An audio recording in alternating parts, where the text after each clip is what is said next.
Juntos, mais uma vez, para o nosso estudo em grupo. Estamos lendo Evolução em Dois Mundos. Hoje nós vamos aprender sobre evolução e hereditariedade. Princípio inteligente e hereditariedade. Reportando-nos a lei da hereditariedade, é imperioso que, de certo modo, recordar a geometria para simplificar-lhes os conceitos. Considerando a geometria por ciência que estuda as propriedades do espaço limitado, vamos encontrar a hereditariedade como lei que define a vida circunscrita à forma em que se externa. Só a inteligência consegue traçar linhas inteligentes. Em razão disso, e atendendo-se aos objetivos finalistas do universo, não será possível esquecer o plano divino quando se trate de qualquer imersão mais profunda na genética, ainda mesmo que isso repugne aos cultores da ciência materialista.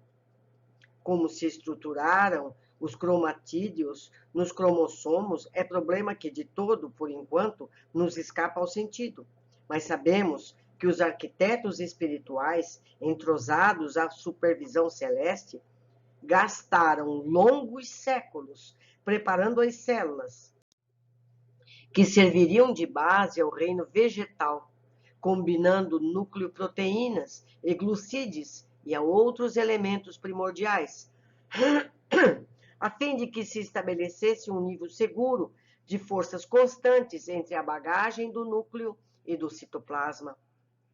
Parece que o universo parece que a Terra era um laboratório, né? E os cientistas ali arrumando tudo. Com semelhante realização, o princípio inteligente começa a desenvolver-se do ponto de vista fisiopsicossomático. Não apenas a forma física do futuro promete então revelar-se, mas também a forma espiritual.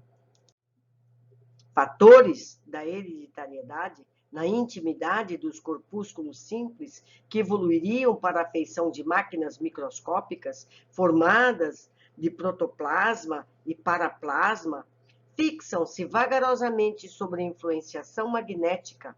Os fragmentos de cromatina, organizando-se os cromossomos em que seriam condensadas as fórmulas vitais da reprodução. Processos múltiplos de divisão passam a ser experimentados. A divisão direta, ou a mitose, é largamente usada para, em seguida, surgir a mitose ou divisão indireta, em que as alterações naturais da mônada celeste se refletem no núcleo, prenunciando sempre maiores transformações. Lentamente, os cromossomos adquirem a sua apresentação peculiar, em forma de ponto, alça, bastonete, bengala. E a evolução que lhes diz respeito na cariocinese, desde a profase à telosfase, merece a melhor atenção dos construtores divinos, que através do centro celular mantém a junção das forças físicas e espirituais.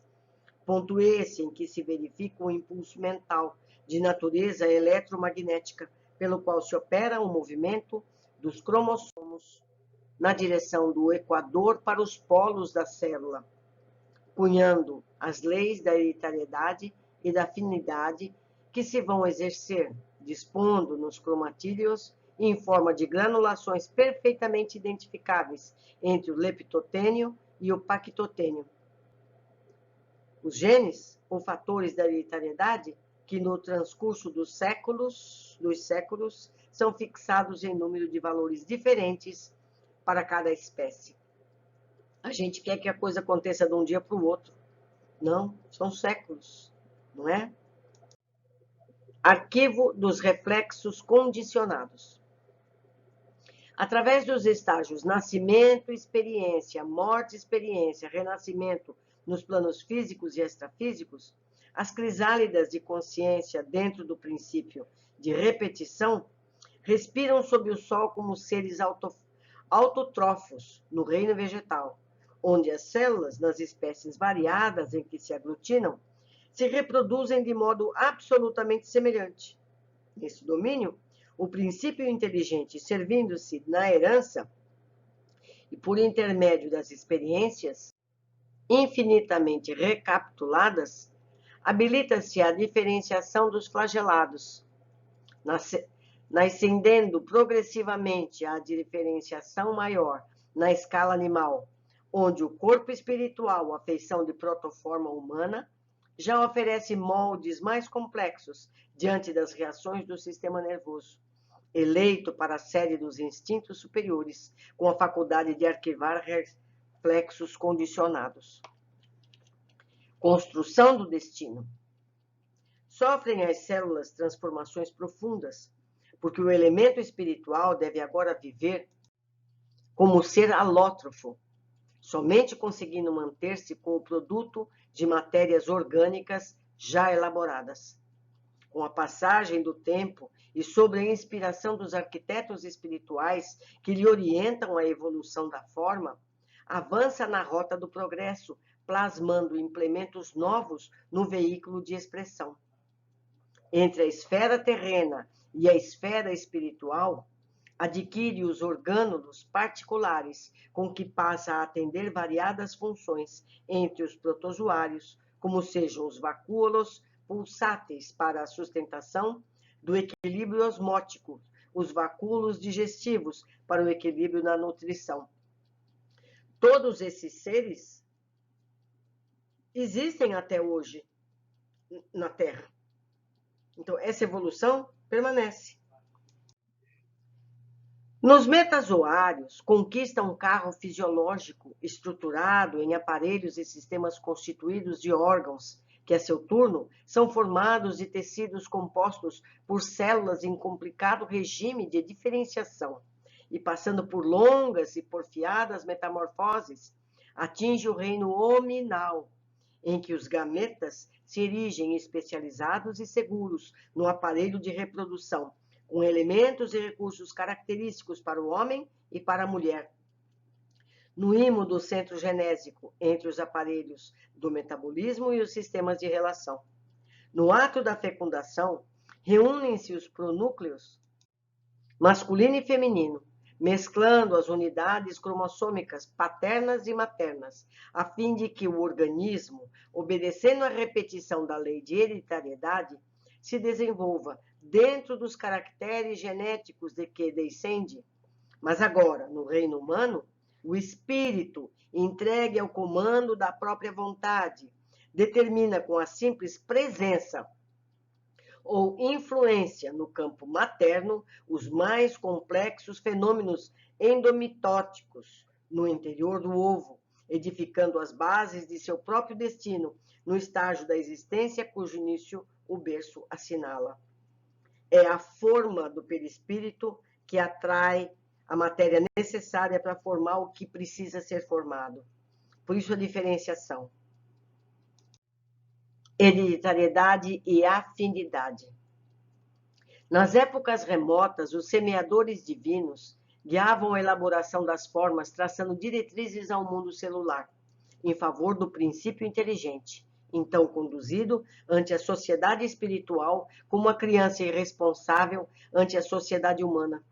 Todavia, à medida que se lhe alteia o conhecimento, passa a responsabilizar-se por si mesmo, pavimentando o caminho que o investirá na posse da herança celestial no regaço da consciência cósmica. Com alicerces na hereditariedade, toma a forma física e se desvencilha dela, para retomá-la em nova reencarnação, capaz de elevar-lhe o nível cultural ou moral, quando não seja para refazer tarefas que deixou viciadas ou esquecidas na retaguarda. Contudo, ligado inevitavelmente aos princípios de sequência, é compelido a renascer na Terra ou a viver além da morte, com raras exceções, entre os seus próprios semelhantes, porquanto hereditariedade e afinidade no plano físico e no plano extrafísico, respectivamente, são leis inelutáveis, sobre as quais a alma se diferencia para a esfera superior, por sua própria escolha, aprendendo, com larga soma de esforço, a reger-se pelo bem invariável, que, em lhe assegurando equilíbrio, também lhe confere poder sobre os fatores circunstanciais do próprio ambiente, a fim de criar valores mais nobres para os seus impulsos de perfeição. Geometria transcendente. Chegada a essa eminência, a criatura submete-se à lei da hereditariedade com o direito de alterar-lhe as disposições fundamentais até ponto não distante do limite justo, segundo o merecimento de que disponha, para ajudar aos semelhantes na escalada a mais amplas aquisições na senda evolutiva. Recolhe assim concurso precioso dos organizadores do progresso, na mitose do ovo que lhe facultará novo corpo no mundo, de vez que toda permuta de cromossomos no vaso uterino está invariavelmente predita por agentes magnéticos, originários ou extraordinários, conforme o tipo da existência que se faz ou refaz, com as chaves da hereditariedade atendendo aos seus fins. Então, é o fator magnético da célula perispiritual que vai atrair os genes de forma a formar o corpo que ele precisa. Eis porque, interpretando os cromossomos, à guisa de caracteres em que a mente inscreve, nos corpúsculos celulares que a servem, as disposições e os significados dos seus próprios destinos, caracteres que são constituídos pelos genes, como as linhas são formadas de pontos, genes aos quais se mesclam os elementos chamados bióforos, e tomando os bióforos desses pontos como sendo os grânulos de tinta que os cobrem, ele fez uma associação com a gráfica, com a prensa, será lícito comparar os princípios germinativos nos domínios inferiores aos traços da geometria elementar, que apenas cogita as linhas e figuras simples da evolução, para encontrar nesses mesmos princípios nos domínios superiores da alma. A geometria transcendente, aplicada aos cálculos diferenciais e integrais das questões de causa e efeito. Não é que nós já aprendemos isso em todos os livros anteriores. Hereditariedade e conduta. Portanto, como é fácil de sentir e aprender, o corpo herda naturalmente do corpo, segundo as disposições da mente, que se ajusta a outras mentes, nos círculos da afinidade, cabendo, pois, ao homem responsável reconhecer que a hereditariedade relativa, mas compulsória, lhe talhará o corpo físico de que necessita em determinada encarnação, não lhe sendo possível alterar o plano de serviço que mereceu ou que foi incumbido segundo as suas aquisições e necessidades, mas pode, pela própria conduta feliz ou infeliz, acentuar ou esbater a coloração dos programas que lhe indicam a rota, através dos biósforos ou unidades de força psicossomática que atuam no citoplasma, projetando sobre as células e, consequentemente, sobre o corpo, os estados da mente, que estará enobrecendo ou agravando a própria situação, de acordo com a sua escolha do bem ou do mal. Uberaba, 5 de fevereiro de 1958. Vale lembrar que o universo é muito mais antigo do que a Terra, não é mesmo? A Terra está aí desse tempo para cá. O plasma divino é muito anterior. Jesus, que é o arquiteto do planeta Terra, é muito mais novo que tudo isso. Então, todos esses operários já fizeram isso várias vezes. A Terra não é a primeira experiência. Então, eles têm treinamento nessas tarefas de formação da vida na Terra. Certo? Nós não somos um acidente. Meus amigos, espero todos vocês no próximo capítulo. E vamos tentar aprender um pouquinho, porque eu sei que é difícil. Um abraço, até a próxima.